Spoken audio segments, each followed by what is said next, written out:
The Bible said, and Jesus said, come, Peter, go and get out of your boat and come walk on the water towards me.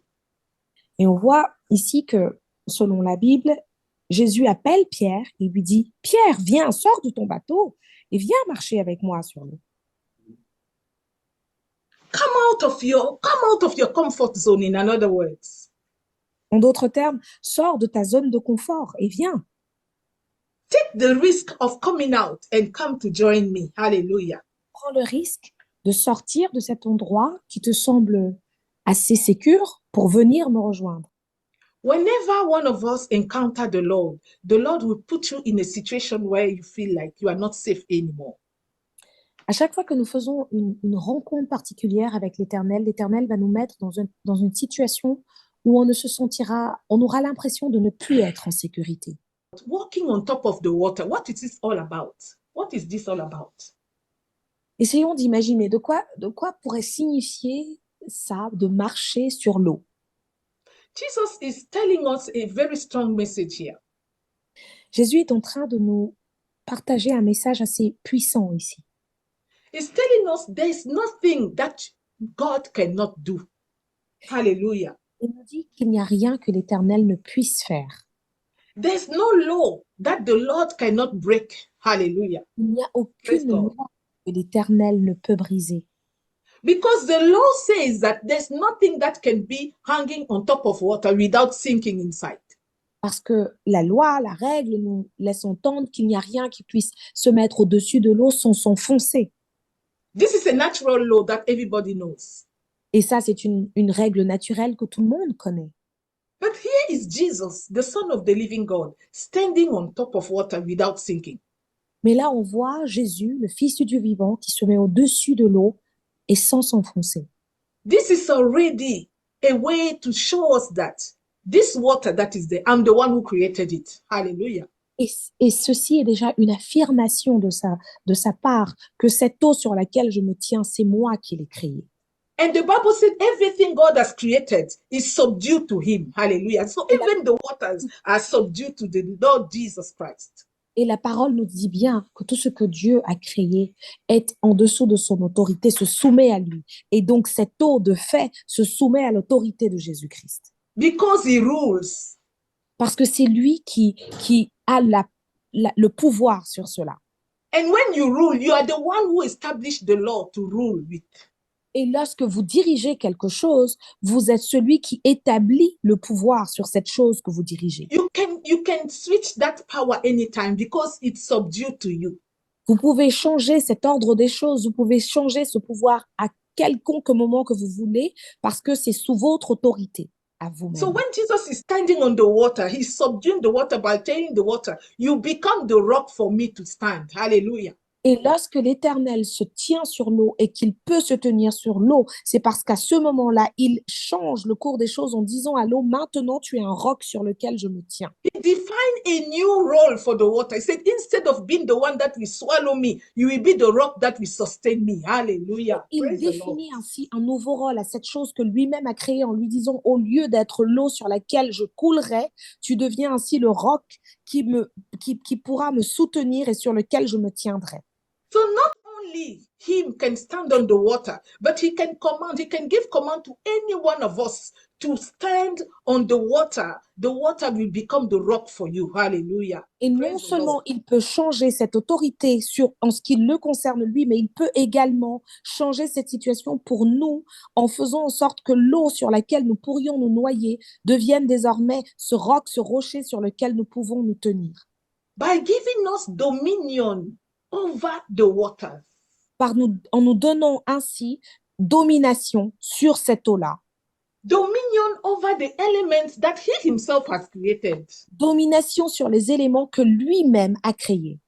And how the Lord is giving you or me dominion.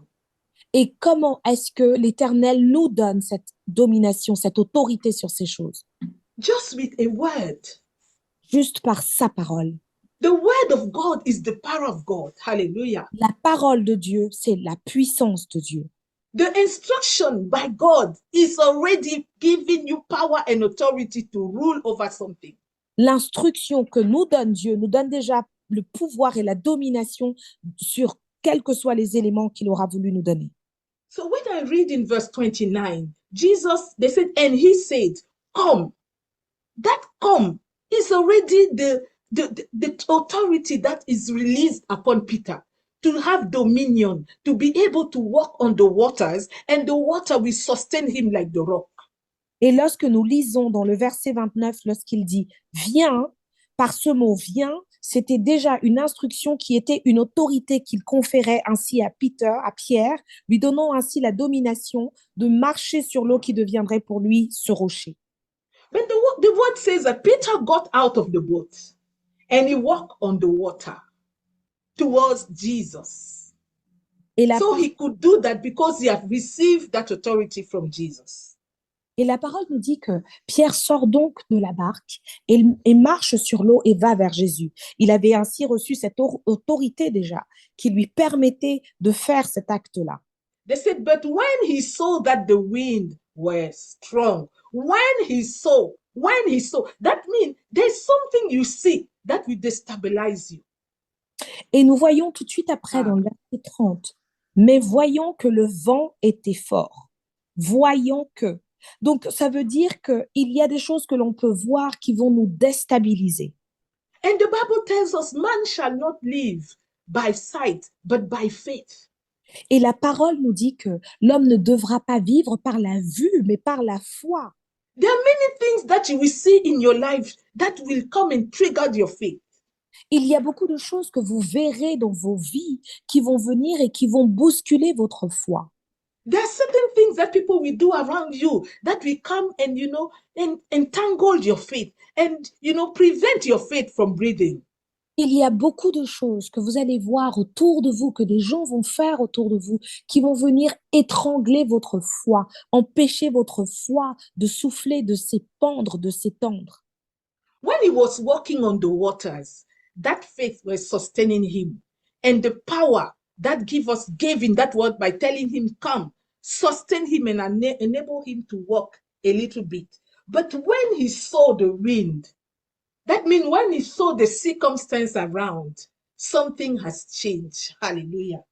En gros, lorsque Pierre sort de la barque, il vient rempli de cette assurance, de cette foi qu'il a, de cette parole que l'Éternel lui a dit, qui était « viens » et qui lui donnait cette autorité. Alors il avance rempli de cette foi suffisante et va vers l'Éternel. Sauf que il regarde autour de lui et voit le vent, c'est-à-dire qu'il regarde autour de lui et voit les circonstances que nous voyons maintenant, et cela a suffi à le déstabiliser. Then the question is, what are you focused on? Et la question se pose ici, sur quoi posez-vous votre regard? Now we are no longer talking about Peter, we are talking about ourselves. What are you focusing your eyes on? Nous ne parlons plus de Pierre, nous parlons de nous ici. Sur quoi mettons-nous notre attention? Sur quoi posons-nous notre regard?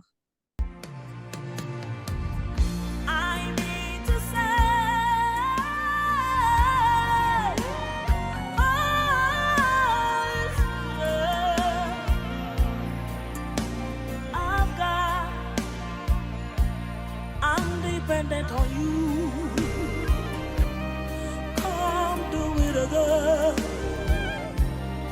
Show yourself so strong.